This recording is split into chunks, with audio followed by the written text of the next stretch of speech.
How Until Dawn's ending sets up both a movie and game sequel explained by writer. Really just building it out, Until Dawn could inspire a new wave of stories in the franchise's universe. Inspired by the 2015 video game, the movie follows a group of survivors desperately trying to avoid killers, Wendigos, and the villainous Dr. Hill, while facing a horrifying time loop. Director David F. Sandberg worked alongside stars Ella Rubin, Michael Cimino, Jai Young-yu, and more. The movie has had a muted opening weekend, debuting to an estimated $8 million on the weekend, despite having a $15 million budget. In an interview with Slash Film, writer Gary Dauberman explained that the movie could inspire some potential sequels.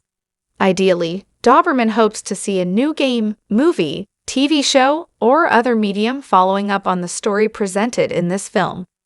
He also hopes that the stories are interconnected to help bridge the gap between each separate medium. Check out his quote below. "I'm hoping that there's a new game that's part of the story. My ideal scenario is that there's a game, a movie, a game, a movie, or a TV show, whatever it is, but just really building it out in all different kinds of media, I think is what's exciting. Right now, it's the game franchise over here, it's a movie franchise over here. I really like the idea of it being just one interconnected franchise. Given that the movie ends with a shot of the cabin that the original game takes place in, there is an inherent connection between the two projects. The movie is likely set earlier in the timeline as Dr. Hill continues to refine his experiments, and it is undoubtedly tied to the game. It even somewhat redefines the original story, as the supernatural Hill is implied to be a figment of a teenager's imagination in the original.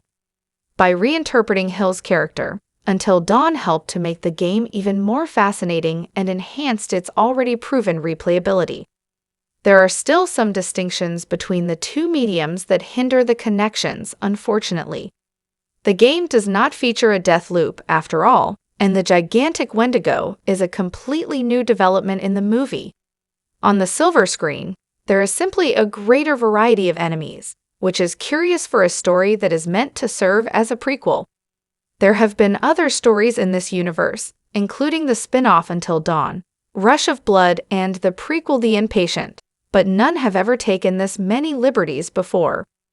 Replayability was the main concept that set the original game apart from contemporary horror experiences.